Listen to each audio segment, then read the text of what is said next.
কৃষ আজ ভীষণ খুশি, কারণ ও অনেক দিন পর মামা বাড়ি যাচ্ছে। কয়েকদিন বাবা মায়ের সঙ্গে সেখানে থাকবে।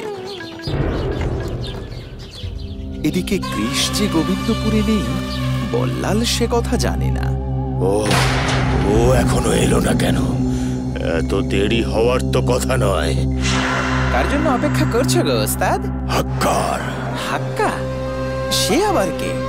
ও একটা রাক্ষস।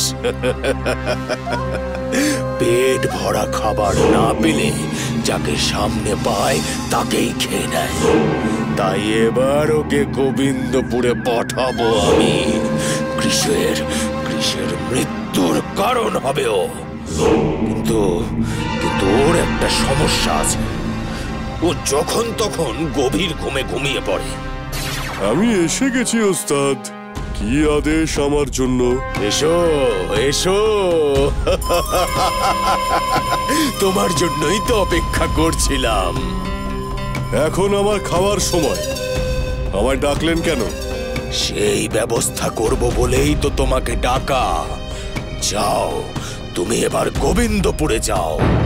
ওখানকার একজনও মানুষ, গরু, ছাগল কাউকে ছাড়বে না। পুরো গ্রামকে শ্মশানে পরিণত করতে হবে তোমায়।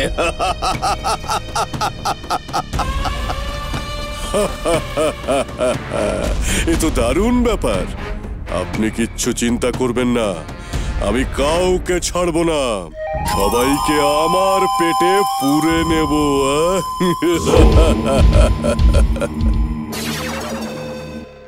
কিছুটা পথ এগিয়েই ঘুম পায় হাক্কার। বেড়াগড়ের পাহাড়ি ঝর্ণার পাশে আরাম করে ঘুমিয়ে পড়ে সে।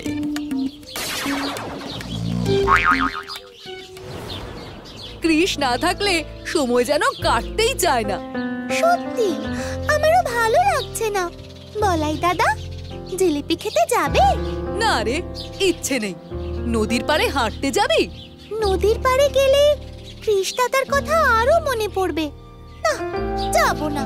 সত্যি, কৃষ না থাকলে কিচ্ছু ভালো লাগে না। সেটাই, তাহলে চলো জমিদার বাড়ি যাই, মুন্নির সাথে একটু গল্প করে আসি। হ্যাঁ, তাই চল।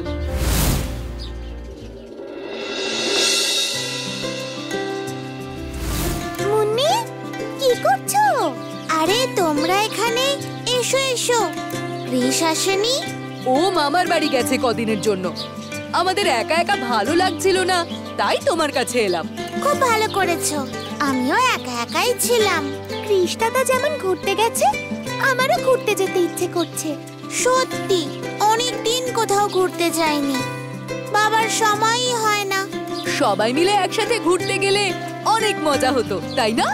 মুন্নি, মা তুই কই? ও বাবা, কতদিন ঘুরতে যাইনি, ঘুরতে নিয়ে যাবে? না রে মা, আমার অনেক কাজের চাপ, দম ফেলার সময় নেই। ঘুরতে কি করে যাই বলতো? ধুর, তুমি সব সময় এই একই কথা বলো। তাহলে আমি, রানী আর বলাই একটু ঘুরে আসি। এ তো ভালো কথা, তোরা তিনজনে ঘুরে আয়।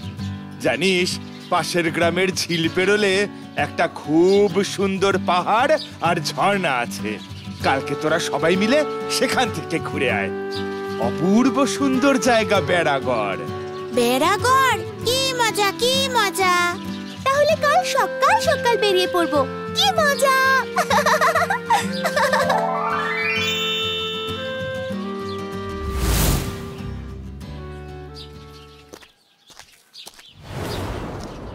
কি মজা হচ্ছে! আজ কতদিন পরে ঘুরতে যাচ্ছি। কৃষ সঙ্গে থাকলে আরো মজা হতো, বল রানী? সে তুমি ঠিক বলেছো বালাই দাদা। আচ্ছা, এরপর না হয় আমরা আবার সবাই মিলে ঘুরতে যাব। কৃষ ফিরে আসলে ওকে গল্প বলবো বেড়াগড়ের ঝর্ণার। ওর আফসোস হবে ও যেতে পারলো না বলে। ওই দেখো কি সুন্দর ঝর্ণা! সত্যি এত সুন্দর জায়গা আমি আগে কখনো দেখিনি।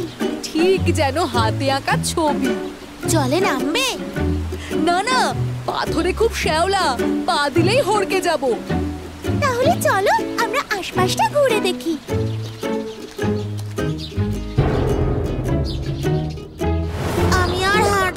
পারছি না, আমি ওই ঢিবিটার উপর একটু বসছি। ঢিবি তো সাধারণত শক্ত হয়, কিন্তু এটা কি নরম, বেশ আরাম লাগছে তো। দেখো বলাই দাদা, কি সুন্দর ফুলটা দেখতে। দেখো দেখো, এই ঢিবিটা কেমন নড়ছে, তাড়াতাড়ি এসো। কি হলো মুন্নি? দেখো ঢিবিটা কেমন যেন নড়ছে। বাঁচাও বাঁচাও, আমায় বাঁচাও। কচি কাঁচাদের মাংস খাবো আজ। কে তুমি? ছেড়ে দাও আমাদের বন্ধুকে। আমি হাক্কা। হাক্কা কোনোদিন নিজের খাবার ছাড়ে না রে বাচ্চা। কি করলে ওকে ছেড়ে দেবে বলো? ও আমাদের জমিদার মশাইয়ের একমাত্র মেয়ে, ওকে তুমি মেরো না। একটাই শর্তে আমি ওকে খাবো না, যদি জমিদার রোজ আমার জন্য একটা একটা করে মানুষ, গরু বা ছাগল পাঠায়। গোবিন্দপুরে যেন গরু, ছাগল, ভেড়া, এমনকি মানুষও না বেঁচে থাকে। সবাই যেন এক এক করে আমার পেটে চলে যায়। এদিকে এক সন্ন্যাসী বেড়াগড়ে তপস্যারত। তার তপস্যা এতটাই গভীর যে এই ঘটনার কিছুই তিনি টের পাননি। প্রত্যেক দিন কোনো না কোনো গ্রামবাসীকে তার গরু, বাছুর, ছাগল, ভেড়া পাঠাতে হবে বেড়াগড়ে হাক্কা রাক্ষসের কাছে, নইলে ও আমার মুন্নিকে মেরে খেয়ে নেবে। রোজ পাঠাতে থাকলে তো একটা সময়ের পর গ্রামে আর কোনো পশুই বেঁচে থাকবে না। তখন কাকে পাঠাবেন? তখন মানুষ পাঠাতে হবে। ওই রাক্ষস এটাই চায়, যেন গোবিন্দপুর নিষ্প্রাণ হয়ে যায়। গ্রাম থেকে প্রতিদিনই কেউ না কেউ তাদের গরু, ছাগল, ভেড়া পাঠাতে বাধ্য হয়।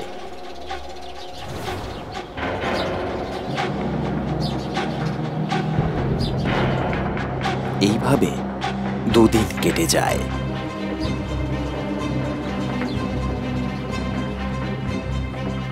কৃষ, কৃষ, তুই ফিরে এসেছিস শুনলাম। তাড়াতাড়ি বাইরে আয়, খুব দরকার।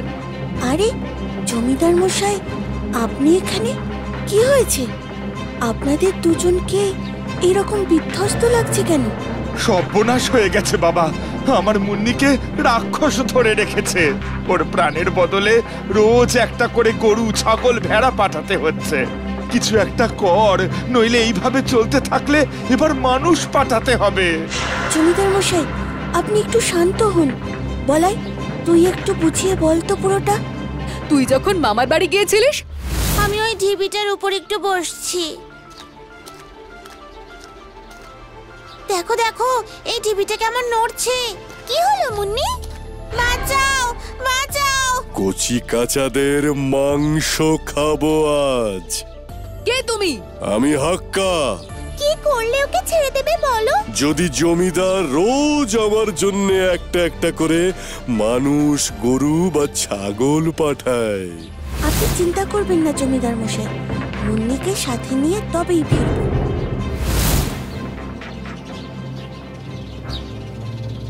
তোমরা একটু দাঁড়াও, আর আমি চলতে পারছি না, পা দুটো খুব ব্যথা করছে।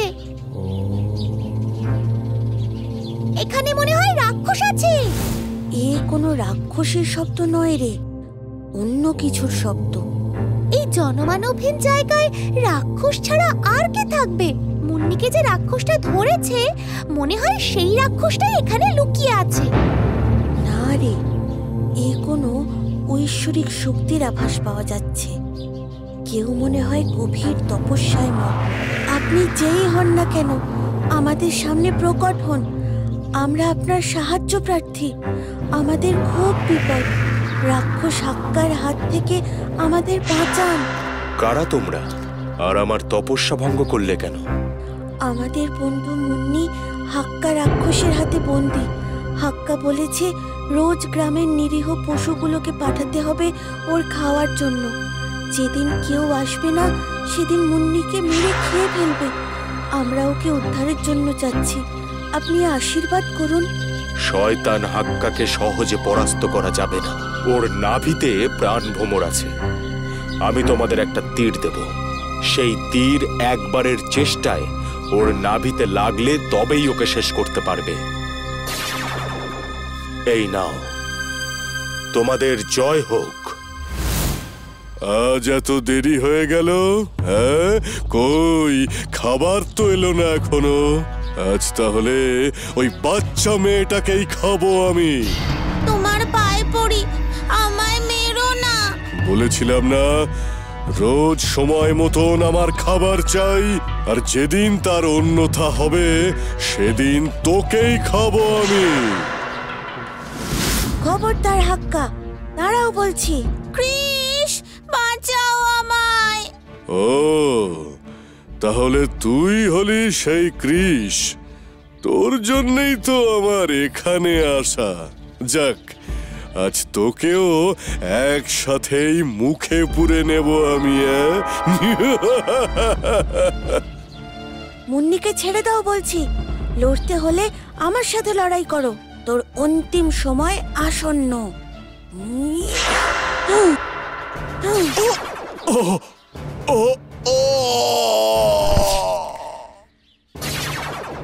তোমাদের অনেক ধন্যবাদ।